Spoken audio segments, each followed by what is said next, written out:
मित्रों, आज हम सफल मानव संसाधन नियोजन की पूर्व आवश्यकताएं या मानव संसाधन नियोजन की सफलता के आवश्यक तत्व, दोनों में से कुछ भी कह सकते हैं, उस पर आज हम परिचर्चा करेंगे।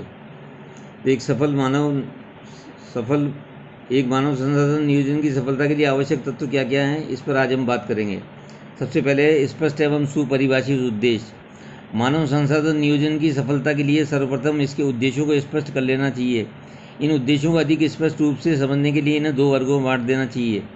प्रथम वर्ग में सामरिक उद्देश्य तथा द्वितीय वर्ग में परिचालन उद्देश्य रखे जाने जा सकते हैं। सामरिक उद्देश्य दीर्घकालीन उद्देश्य होते हैं। फलतः इन उद्देश्यों की प्राप्ति के लिए दीर्घकालीन मानव संसाधन नियोजन करना होता है। ऐसे नियोजन के द्वारा समग्र संस्था की संरचना में परिवर्तन किया जाता है। परिचालन उद्देश्य अल्पकालीन होते हैं, जिनसे दैनिक क्रियाओं के लिए मानव संसाधन नियोजन किया जाता है। इसमें विद्यमान मानव संसाधन के उपयोग का नियोजन किया जाता है। इसके बाद है पृथक विभाग। प्रभावी मानव संसाधन नियोजन करने के लिए एक पृथक विभाग की स्थापना करना उपयोगी रहता है। इस पृथक विभाग का दायित्व एक उच्च स्तरीय प्रबंधक को सौंपा जाना चाहिए।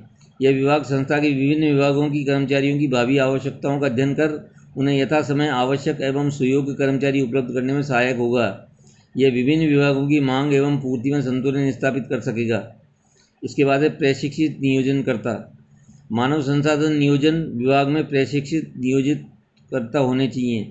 ये सामरिक, दीर्घकालीन तथा परिचालन अल्पकालीन मानव संसाधन नियोजन की आवश्यकता का पूर्वानुमान करने की तकनीक के जानकारी नहीं, अनुभवी भी होने चाहिए।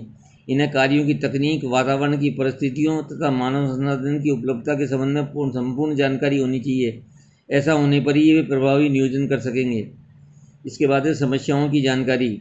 मानव संसाधन नियोजन करने से पूर्व इसके क्रियान्वयन की समस्याओं की जानकारी भी होनी आवश्यक है। ऐसा होने पर नियोजन प्रभावी एवं सफल हो पाएगा।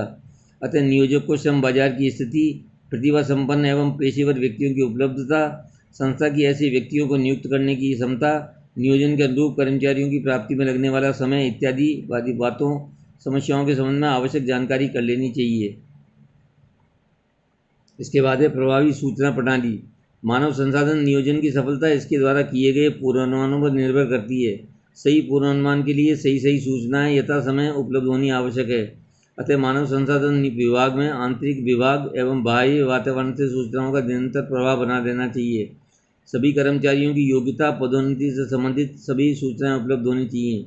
प्रत्येक विभाग में कर्मचारियों की आवश्यकता तथा उपलब्धता के संबंध में सभी सूचनाएं उपलब्ध होनी चाहिए। बाह्य वातावरण में होने वाले सभी परिवर्तनों यथा तकनीकी विकास, मानव संसाधन बाजार, श्रम नीति आदि में होने वाले परिवर्तनों के संबंध में सभी सूचनाएं यथा समय उपलब्ध होनी चाहिए। नेक्स्ट, पर्यावरण संसाधन। प्रभावी मानव संसाधन नियोजन के पर्याप्त कर्मचारी, आवश्यक साज सामान, उपकरण, कंप्यूटर आदि, वित्तीय प्रावधान आदि होने चाहिए। इसके बाद है उच्च प्रबंधकों का समर्थन। मानव संसाधन नियोजन की सफलता के लिए यह भी आवश्यक है कि उसे उच्च प्रबंधकों का समर्थन प्राप्त हो। जब तक ऐसा नहीं होगा तब तक इस नियोजन की सफलता संदिग्ध ही रहेगी। ऐसा होने पर इसके लिए आवश्यक सभी संसाधन भी उपलब्ध हो सकेंगे। संस्था के नियोजन के अभिन्न अंग। मानव संसाधन नियोजन की सफलता के लिए यह भी आवश्यक है कि इसे संस्था के समग्र नियोजन का अभिन्न अंग बनाया जाए। ऐसा करने से संस्था का नियोजन भी आसानी से क्रियान्वित होगा तथा मानव संसाधन नियोजन भी सार्थक ही हो सकेगा। नेक्स्ट, अन्य विभागों से समन्वय। मानव संसाधन नियोजन तभी संभव हो सकेगा जब इसका संस्था के अन्य विभागों के साथ प्रभावी समन्वय हो। ऐसा नियोजन करने वाले को प्रत्येक विभाग की कार्यप्रणाली, उनमें प्रयुक्त किए जाने वाले उपकरण, स्वचालन एवं कंप्यूटरीकरण की स्थिति आदि से संबंध में निरंतर जानकारी हो। इसके अतिरिक्त प्रत्येक विभाग में कर्मचारियों की आवश्यक संख्या तथा वास्तविक संख्या की जानकारी होनी चाहिए। इससे मानव संसाधन नियोजन पर्याप्त, संतुलित एवं प्रभावी हो सकेगा। इसके बाद संस्था की सही वर्गीय नीतियों से समन्वय।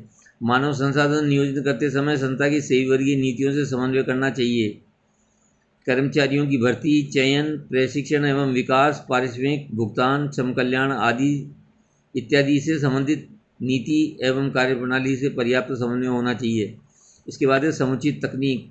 मानव संसाधन नियोजन के लिए समुचित तकनीक का उपयोग किया जाना चाहिए। उपयोग की जाने वाली तकनीक उपलब्ध आंकड़ों एवं सूचनाओं के आधार पर सही एवं यथार्थ नियोजन में सहायक होनी चाहिए।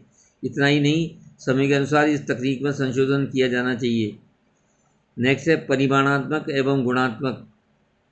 मानव संसाधन नियोजन परिमाणात्मक ही नहीं गुणात्मक आधार पर भी तैयार किया जाना चाहिए। दूसरे शब्दों में इसमें केवल कर्मचारियों की आवश्यक भावी संख्या का अनुमान नहीं होना चाहिए, बल्कि उन कर्मचारियों की योग्यताओं का स्पष्ट उल्लेख होना चाहिए।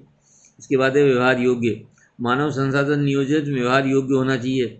कुछ नियोजन कागजों एवं कल्पनाओं में या सैद्धांतिक आधार पर तो अच्छे होते हैं, किंतु उन्हें लागू करना कठिन होता है। ऐसे नियोजन कभी सफल नहीं होते। इसके बाद है उचित समय अवधि। मानव संसाधन नियोजन उचित अवधि के लिए किया जाना चाहिए। अत्यधिक लंबी या छोटी अवधि के लिए नियोजन प्रायः सफल नहीं हो पाता। इसका कारण यह है कि दीर्घकाल में सभी परिस्थितियों तथा तकनीकें बदल सकती हैं। इसी प्रकार अल्पकाल में नियोजन का क्रियान्वयन करना भी प्राय कठिन हो जाता है। अतः यह उचित अवधि के लिए होना चाहिए। नेक्स्ट है मूल्यांकन व्यवस्था। मानव संसाधन नियोजन के सामयिक मूल्यांकन की व्यवस्था भी करनी चाहिए। इससे अच्छे अधिक परिणाम प्राप्त हो सकेंगे। ये मानव संसाधन नियोजन की सफलता के लिए कुछ आवश्यक तत्व हैं जो जरूरी होते हैं। आज हम इस चैप्टर की अंतिम चीज़ पढ़ेंगे और वो है मानव संसाधन नियोजन की सीमाएं क्या है या इसकी कमियां क्या हैं या दोष क्या हैं। मानव संसाधन नियोजन की अनेक सीमाएं हैं जिसके कारण इसकी पूर्ण सफलता नहीं मिल पाती। इसकी कुछ प्रमुख सीमाएं निम्नांकित हैं जो निम्न प्रकार हैं। नंबर 1, विरोधी मान्यता या अवधारणा। कुछ प्रबंधक ये मानते हैं कि मानव संसाधन नियोजन अनावश्यक है। इसका तर्क यह देते हैं कि जब भी कर्मचारियों प्रबंधकों की आवश्यकता हो, कुछ अतिरिक्त पारिश्रमिक देकर दूसरी संस्थाओं से लाया जा सकता है। इसके विपरीत यदि कर्मचारी अधिक हों तो कुछ धन देकर के तत्काल उन्हें हटाया भी जा सकता है। अतः मानव संसाधन नियोजन अनावश्यक है। नेक्स्ट, व्यावसायिक अनुभव का अभाव।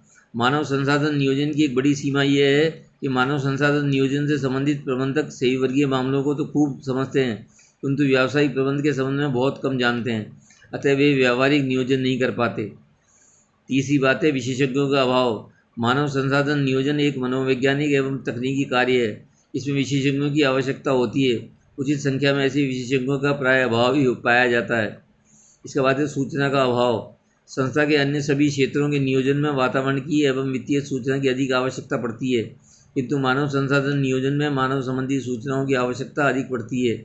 ऐसी सूचनाएं सही एवं परिमाणात्मक रूप में प्राय नहीं मिलती। अतः मानव संसाधन नियोजन में कठिनाई आती है। इसके बाद है परिवर्तनशील परिस्थितियाँ। सभी संस्थाओं की परिस्थितियाँ सदैव एक समान नहीं रहती।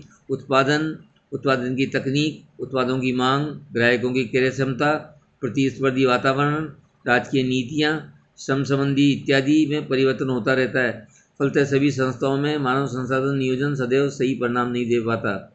इसके बाद है दीर्घकालीन एवं अल्पकालीन उद्देश्यों में संघर्ष। कभी कभी मानव संसाधन नियोजन के दीर्घकालीन एवं अल्पकालीन उद्देश्यों में संघर्ष उत्पन्न हो जाता है। दीर्घकालीन मानव संसाधन नियोजन करने से संस्था में योग्य एवं प्रतिभा संपन्न उत्तराधिकारी उत्पन्न हो सकते हैं, किंतु अल्पकालीन नियोजन से कार्यों का तत्काल पूरा करवाया जा सकता है। इन दोनों उद्देश्यों में समन्वय नहीं होने से मानव संसाधन नियोजन खटाई में पड़ सकता है। इसके बाद है गुणात्मक एवं परिमाणात्मक विचारधाराओं में संघर्ष। कुछ प्रबंधक गुणात्मक पहलुओं का मानव संसाधन नियोजन में विशेष महत्व देते हैं, जबकि कुछ अन्य प्रबंधक केवल परिमाणात्मक पहलू को। ऐसे में संस्था में असंतुलन की स्थिति उत्पन्न हो सकती है और मानव संसाधन नियोजन के लाभ नहीं मिल पाते। समन्वय का अभाव। मानव संसाधन विभाग नियोजन का कार्य करता है। इसे उच्च प्रबंधकों एवं परिचालन प्रबंधकों दोनों के बीच समन्वय करके मानव संसाधन नियोजन करना चाहिए, किंतु व्यवहार में ऐसा नहीं होता। सामान्यतः परिचालन प्रबंधकों की सलाह पर कम ध्यान दिया जाता है। इतना ही नहीं, नियोजन करते समय सभी विभागों में पर्याप्त समन्वय भी नहीं हो पाता। फलतः नियोजन प्रभावी नियोजन नहीं हो पाता। इसके बाद है उचित तकनीक के चयन में कठिनाई। मानव संसाधन नियोजन हेतु पूर्वानुमान की कई तकनीकें प्रचलित हैं। इस हेतु कई विधियों से सूचनाओं का संकलन भी किया जा सकता है, किंतु व्यवहार में सूचनाओं के संकलन तथा पूर्वानुमान हेतु सही तकनीक के चयन में कठिनाई आती है। ऐसी स्थिति में नियोजन का पर्याप्त लाभ नहीं मिल पाता। इसके बाद है नेक्स्ट है खर्चीला। मानव संसाधन नियोजन पर्याप्त समय, श्रम एवं धन खर्च होता है। सभी संस्थाएं इतना खर्च वहन नहीं कर पाती, अतः नियोजन के लाभ भी नहीं मिल पाते।